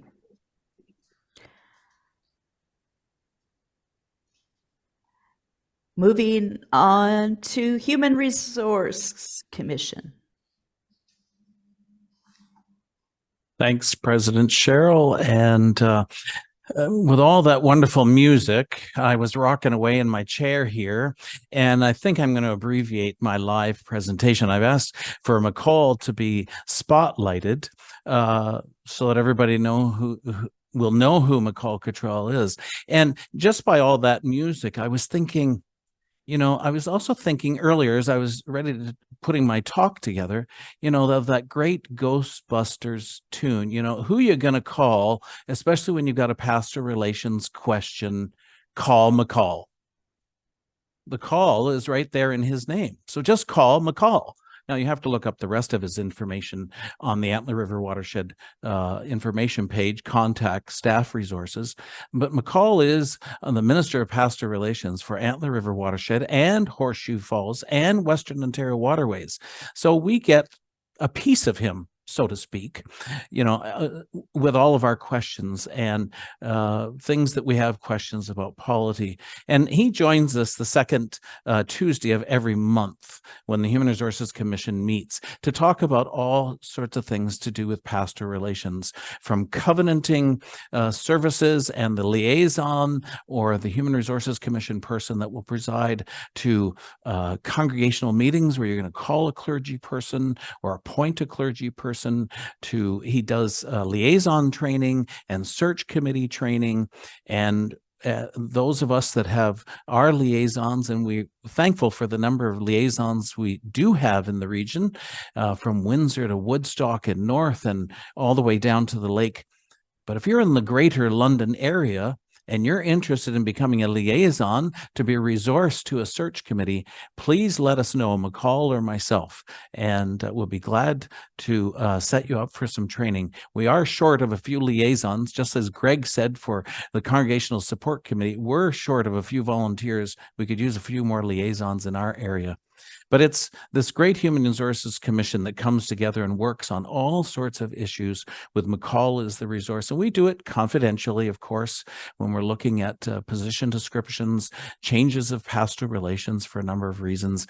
And I couldn't do it without a wonderful commission when we sit. It's Marianne Silverthorne and Louise Hall and Tracy Wigeria and Jim Drummond, Norm McPherson, Carol Ferguson, Paul Browning, and of course McCall, myself, and Pratima Kukadia Kenting sits in as a resource person as well. And so all of us come together to really discuss and trying to understand the polity, because of course, as soon as somebody calls out and says, we've got a change in pastoral relations, what do? Call McCall. Don't wait, just call McCall. And he'll be able to answer your question and direct you to which resource you need to look at. You can also call Lynn Allen, because it's the living faith story that we find forms the foundation of your position description. And so the Congregational Support Commission works with congregations with the living faith stories and the demographics and so forth before we see a position description. So we just want to remind you of that. Many of you already know that information, but it is exciting work that we're doing, and we continue to do that to the glory of God, and also as we all walk as disciples of Jesus Christ. So it's difficult to really capture everything that we do in the Human Resources Commission in a video. because we'd have to have a videographer at every covenanting and service, every search committee meeting, and couldn't you see the faces of search committee members on these videos? It wouldn't be like the kids, I don't think, although some are quite pleased when they've actually interviewed and ready to call a minister. But, I think of what could be the music for search committees. I think it's the Rocky theme could be that one that we put in next year as well. So we're pleased and honored to do the work for the region. And if you have any interest at all in helping us on the Human Resources Commission, or any interest at all becoming a member of the commission, a liaison, or a licensed lay worship leader, that's the other work that we do. The licensed lay worship leaders are looked at, reviewed by a subcommittee of the Human Resources Commission, and then they're covenanted with the region as well. And they fulfill a very good point. As Lynn pointed out, the number of charges that are lay-led or may have pulpit supply needs, they come usually from the licensed lay worship leader list that we have. So we look forward to you reaching out to us for any of that information. And again, who you're going to call if you got a pastor relations question, concern, call McCall. It's right there. That's right. He's right there. And so thanks for your attention this evening. I know we're coming close to our close. And so as we continue together, but let us also as a region come together with these covenanting services. I attended one recently, and I was the only regional member in attendance, other than the liaison who was presiding and the clergy person being covenanted with the community of faith and the region. And I felt this is where we could come together, just like in presbytery days, where we have a refreshment usually after, and we can catch up and say hello to friends we haven't seen before. So that's where we can connect and rebuild and revitalize in our region as well. Thank you very much for your attention. And President Cheryl, I'll turn it over to you. I can say for sure that the food is always good. We do food well. Yes, thank you very much for that. And call McCall, he's the guy. All right. At this time, I believe we have a video for everyone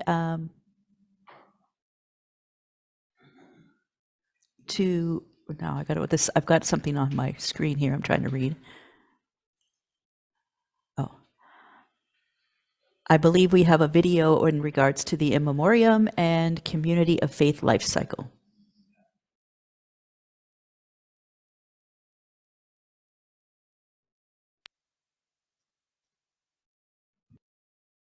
Antler River Watershed Regional Council, In Memoriam.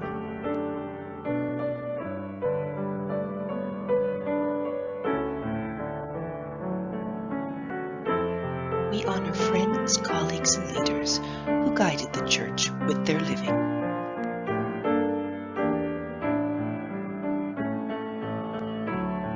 Reverend Lorne Thrower.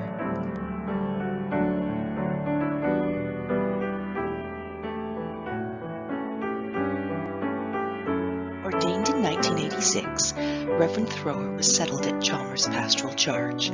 He served devotedly at various charges in southwestern Ontario, including Belmont, Harrietsville, Mossley Pastoral Charge, and Wheatley Pastoral Charge, before retiring in 2001.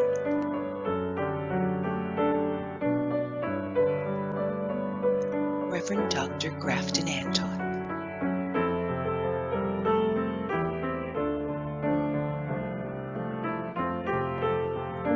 Reverend Dr. Anton of the Oneida of the Thames First Nation was an esteemed elder in the United Church of Canada. Generous with his teachings, he served in many leadership positions across the church, including the Indigenous Candidacy Board. With his wife Eileen, he was a founder of Toronto Urban Native Ministry.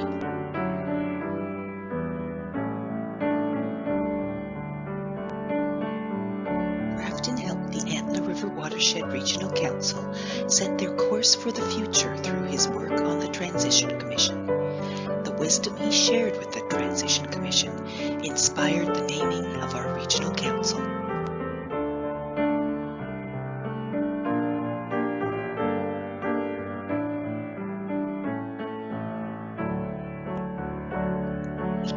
thanks for the life and ministry of Reverend Lauren Thrower and Reverend Dr. Grafton Anton.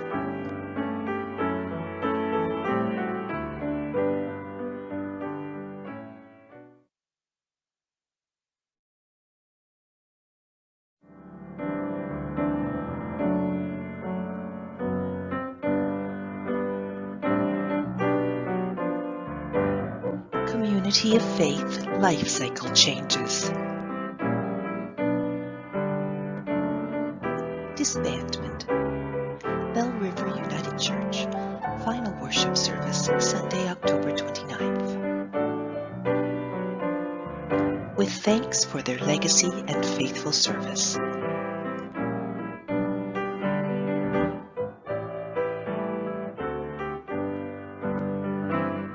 Amalgamations. Park Hill United Church and Thedford United Church, amalgamated to form Ausable United Church. Zion United Church and Thorndale United Church, amalgamated to form Thorndale United Church.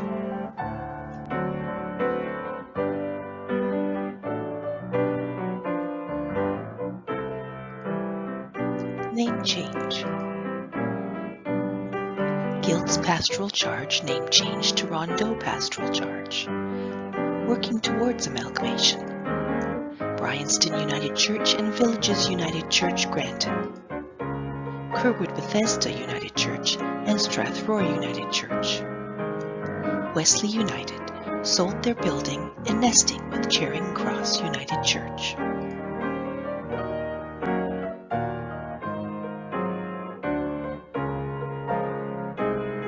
Many blessings as these communities of faith continue their ministry together.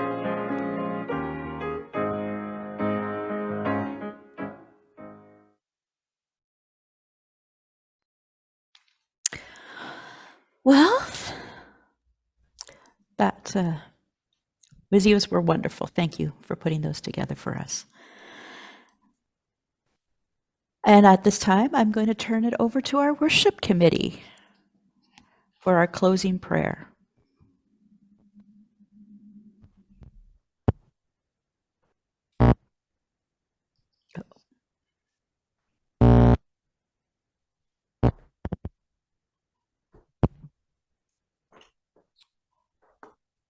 Thank you so much, President Cheryl. We're going to start, actually, Mark is going to start to fill the space with some sacred music here.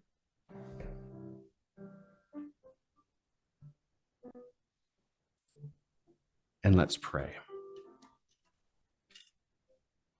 Gracious God, we come before you at the end of this day, a day where we have felt both sorrow and hope. We've remembered those who have passed on, those whose voices that once filled our community with wisdom and laughter and faith. We acknowledge the weight of their absence, but also the light of their enduring legacy. We've also said goodbye to communities of faith that have disbanded. Though the physical gatherings may have ceased, the good and faithful ministry that they carried out and the spirit of their fellowship lives on in each of us and in the work we continue to do in your name. In this time of renewal, we yearn to rebuild and reconnect and revitalize our faith communities, even as we honor what has been lost. God, give us the strength to carry forward the wisdom of those who have come before us, to nurture what exists now, and to cultivate new life where there is room for growth. As our day draws to a close, calm our spirits and refresh our souls. Fill us with your peace, that we might be beacons of your love in a world that so desperately needs it. And so, O God of all comfort and renewals, we cast upon you our fears and our doubts, our hopes. May we rest in the assurance that even in the midst of change and loss, your love remains constant, guiding us, sustaining us, renewing us.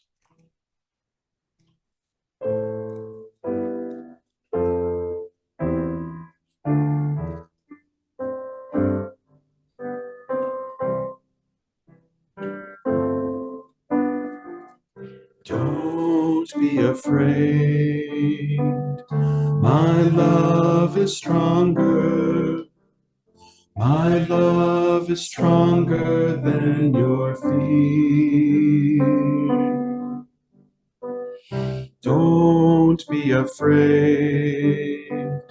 My love is stronger, and I have promised to be always near. Don't be afraid. My love is stronger. My love is stronger than your fear. Don't be afraid.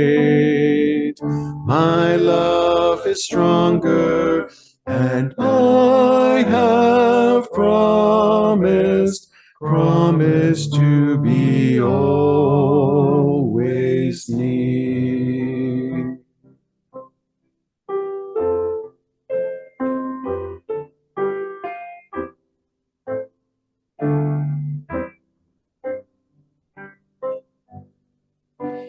Take, oh, take me as I am.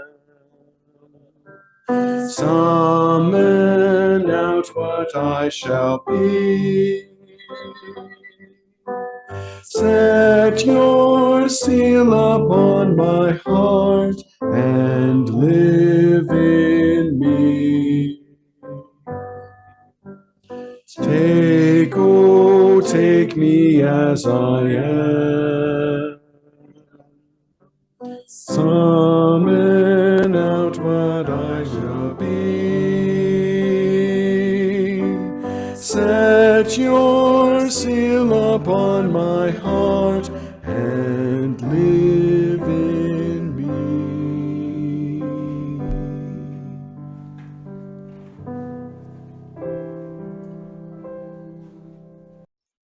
Thank you, Greg and Mark, for your wonderful music tonight.